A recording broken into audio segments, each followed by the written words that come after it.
Hey, it's Maryanne. Welcome to another episode of the Influential Nonprofit. I coach and train nonprofit leaders to master the art of influence so they can build communities of support, raise more money, and move their missions. What I want to talk to you about today is something that maybe is like a dirty little secret of nonprofit, which is the toxic, dramatic cultures that we find ourselves working in.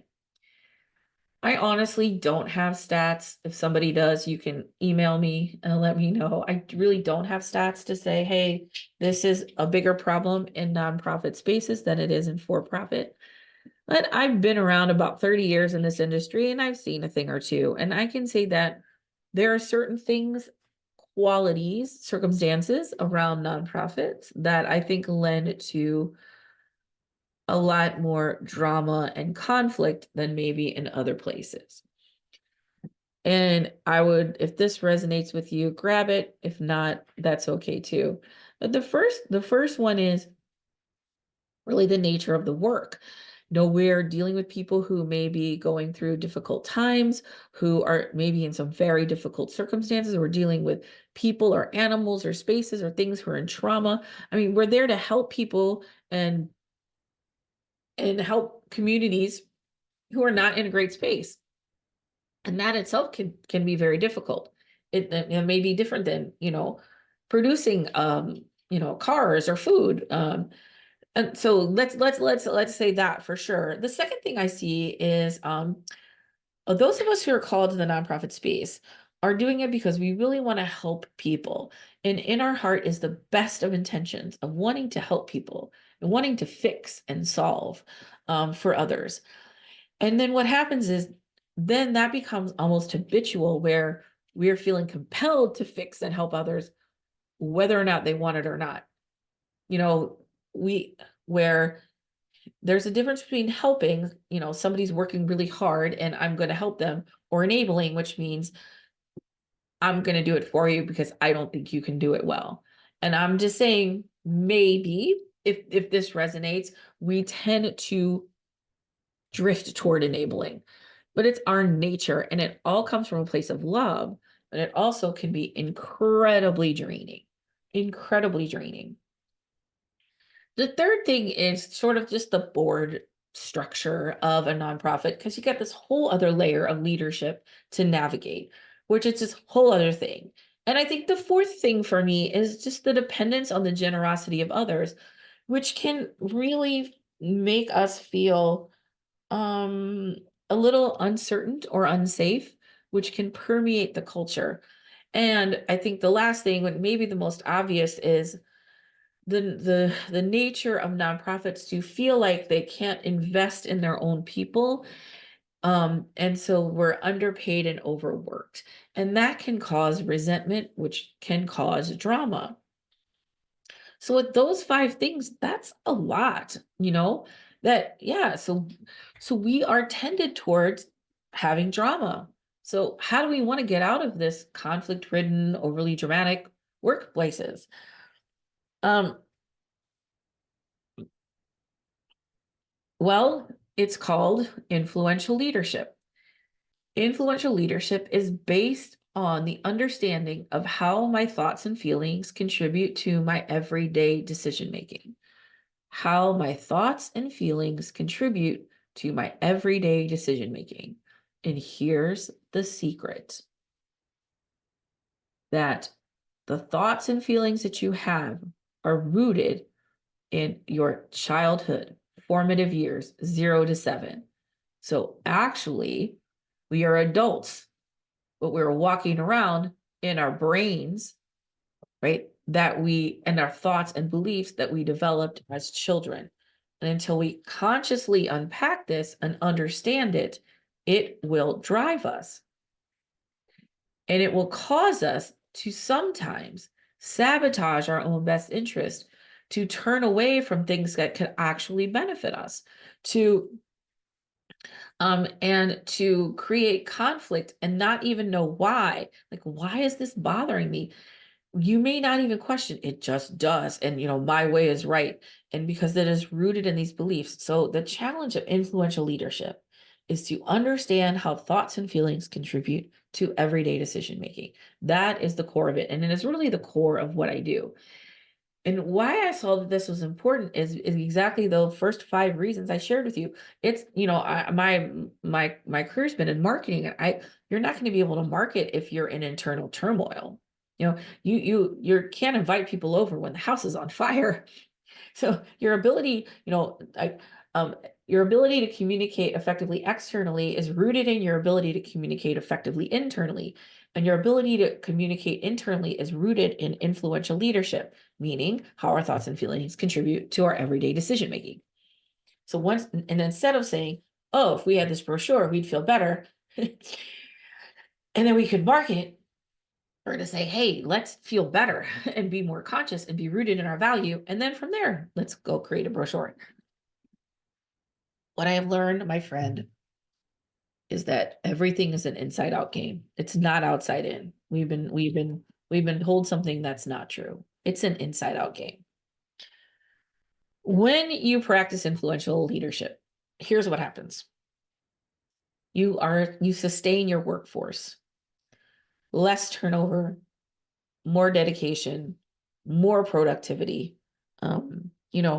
If you're spending your days navigating conflict, resolving disputes, meetings, and you're going home exhausted, right? Most of us, there was a study, 82% of people go home from work mentally and physically exhausted. And it's from navigating this, right? Because when you're productive, the energy rises, right? You're feeling good, you're in flow, you're in ease. That's what conscious, influential leadership gives you. And you create, the bottom line is what we all want is to create a greater impact, right? I said, I help leaders master the art of influence so they can build communities of support and move their missions. We want to create a greater impact. And every minute we spend in cleanup conversations, navigating difficult situations that could have been avoided with better communication and leadership, we're moving away from the work we were really called to do. So how can we do this? How can you create influential leadership? Well, first of all, you got to do your own unpacking. You got to be willing to go inside and understand what thoughts and beliefs were implanted in you when you were young, and how those can be affecting the decision making that you make today. I want to give you a couple examples of this because I think this is super, super important. There was an organization that hired some people to do a job, and those people didn't show up. And in that became a conflict because the director said, well, hey, I can get some volunteers to come help.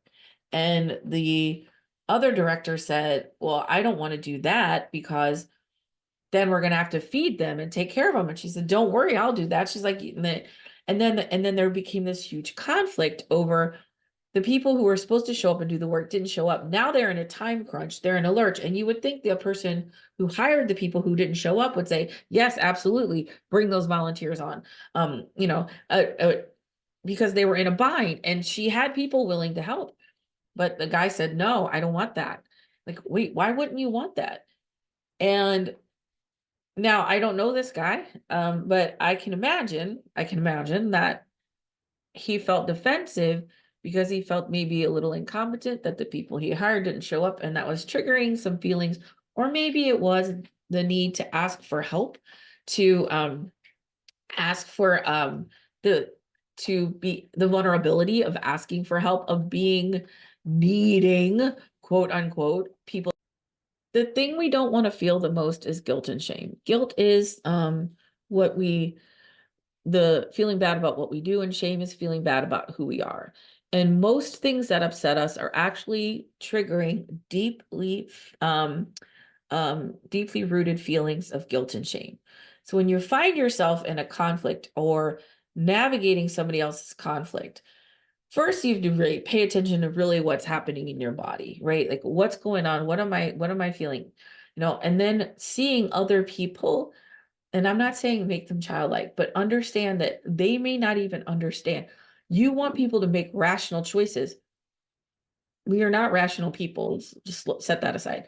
You may not be able to understand why they're doing what they're doing if you're looking at it from a rational perspective. If we look at it from the perspective of there's something inside of them that is uncomfortable with this, what can we do? I gave you an example a couple weeks ago of a situation where someone was hired to create change, and they were creating change. And then the person who hired them to create change said, "This is too much change. You have to get off this job." That feels irrational. And actually, we have to think about, there was something in that person that having that change in such a fast pace made them uncomfortable, and they thwarted the change. And they could have and if they could practice influential leadership, they could say, okay, wait, what's going on? This is really making me uncomfortable. What's happening here? And how is this contributing to my decisions, or the decisions I think I should make?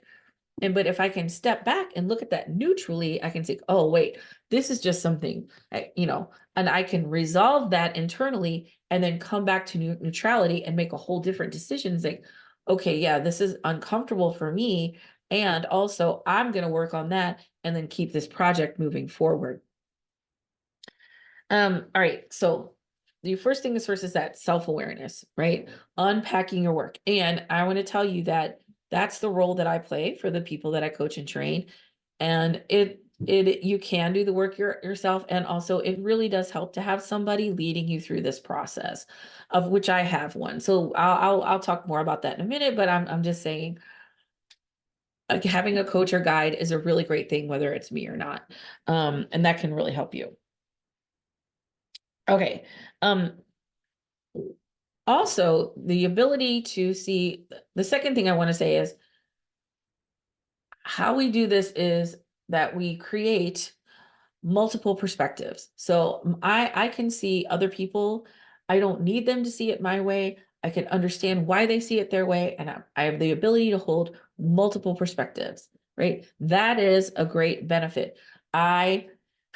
It's so funny. Like, I just have to tell you, this was a couple months ago, and I was at lunch with my family. It was like right after Thanksgiving. And anyway, my brother is folding this box, this to-go box, and he was like, "You do it this way." And my brother said, "I fundamentally believe that there's a right way and a wrong way to do everything." And I thought, well, isn't that interesting? Because I see the world completely differently. But I didn't say anything. And I didn't need to be like, to have my brother say, I could just say, okay, that is my brother, and that perspective has served him well. But it's not mine, and that's okay, right? I can hold space for multiple perspectives. I don't need to change your mind in order to make me feel better and validated. I got that. Also, we the third thing is we create a growth mindset. So by creating a growth mindset, this is absolutely critical. Your culture rooted in a growth mindset, because if you believe this is all we can do, there's nothing more, then that's all you can do. There'll be nothing more. And it's hard to have fundraising goals and dreams and visions if you don't believe that you can actually get there. If you don't have the mindset that says, gosh, I don't know how we're going to do it, but we're going to figure this out. And that's a growth mindset. And influential leaders and influential leadership cultivates a growth mindset and allows you to step into uncertainty, which brings me up to my next point, which is influential leadership allows you to just relax and not need so much certainty and control, because honey, you never had it anyway, because that thing doesn't exist. And your ability to navigate the uncertain, because the more control you need, the more difficulty you create, because the more control you need, the more opportunity there is for chaos to happen. Because if I need things to happen in this certain order and one thing doesn't go right, then oh my gosh, the day is shot and now it's all upset. So the more certainty we create, the actual more chaos we're creating. That's what I want to say. The more chaos we're creating. So if we can release the need for certainty, and then we can flow, right? We can flow in the moment. Listen, I had an event, my donor attraction forum, you may have been there. If not, come next year. It's a 2-day virtual event. I invest $6,000. I recruited sponsors. I had, I had, 800 people registered. I had 9 speakers, the whole thing. In between day 1 and day 2, I got the worst flu or whatever it was of my life, because it was awful. And I could not participate the second day of the event I created. Okay. But you know what I didn't do? Panic. You know what I didn't do? Like freak out. Was there a little bit of grieving that I wasn't going to be able to participate in the thing that I created? Absolutely. Was I okay? Yes. Because I know how to navigate uncertainty. And I know that I could have the ability to marshal the resources that I needed to allow this event to go on, even without me. And then that's the next point I want to make is influential leadership allows you to build communities of support so that you can thrive in any circumstances, even the unexpected ones, even when you get sick and can't come to your own event, where you feel safe and connected and supported to all of the assets in your life. When the drama and conflict happens, we tend to go retreat. We go into fight or flight. We go inward and we pull back. And what I know for sure is that when we go inside, that is where we create more pain. The answers aren't inside. The answers are almost always around us. And the support is actually already there. All you have to do is activate it. But when you live in an influential leadership, you're actively creating communities of support. So when unexpected things happen, you're right, people have your back. They got you. You got this. They're there for you. You don't have to feel alone. You don't have to do it alone. It's mobilizing that leadership that will get you to that place.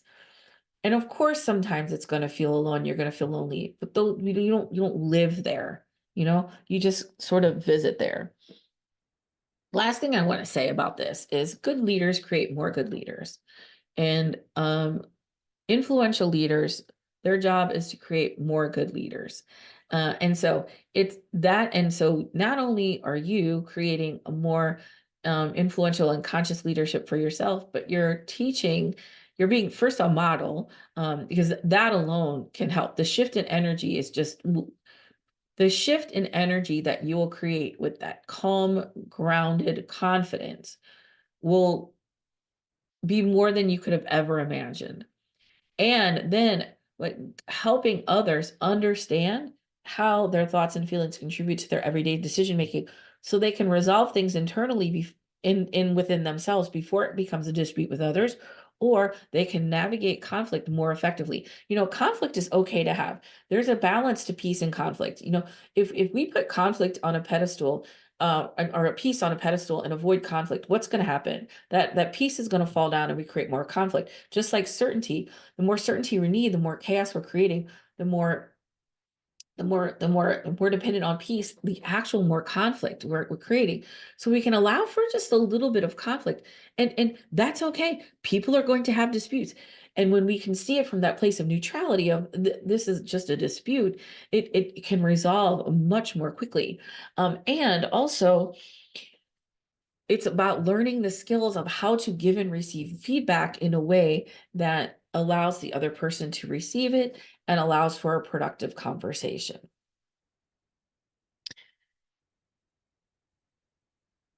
And in this, then we become more powerful than we've ever even dreamed of, and create more work, you being more productive, with less stress, coming home from work, not exhausted, but excited for what you created and excited for what's coming tomorrow. And that's what influential leadership does. And that's how we navigate drama. Now, if you really want to learn how to unpack this and what to do, I am here for you. This is what I do. And and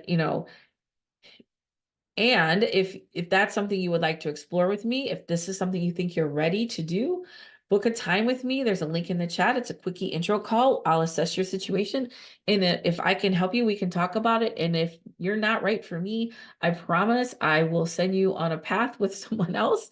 I'm very selective about who I bring into my space because I want people who are ready, really ready to do the internal work, which is step one of creating conscious leadership, and to really explore this, and not just for themselves, but for the people around them. Because I look like a waterfall. The Rumi quote is, "You give from the overflow, not the depths of the well." And I'm a well filler. And so when I fill your well, and then now I'm like a waterfall to you, and then you're a waterfall. So now it's this energy richness that's coming through that, or if your team is pretty good and it's pretty positive, but it could be better, that's great too. That's even better.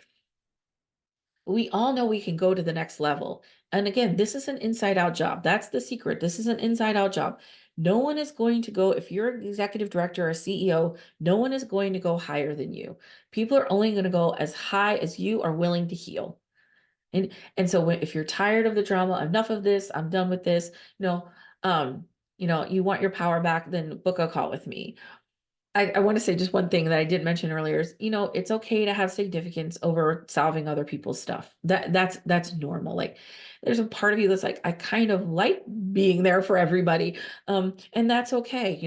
And also we can choose now. We don't have to feel like we have to do that, or that's sort of out of our control. We can choose, okay, this is how I'm going to help this person, or I don't have to solve it.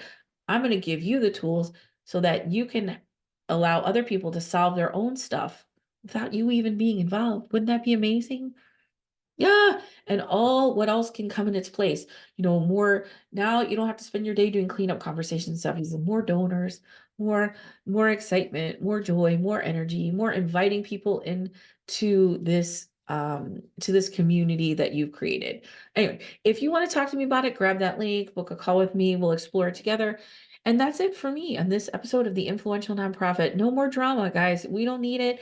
Let's create cultures of peace, productivity, excitement, and possibility. I'll see you next time on the Influential Nonprofit.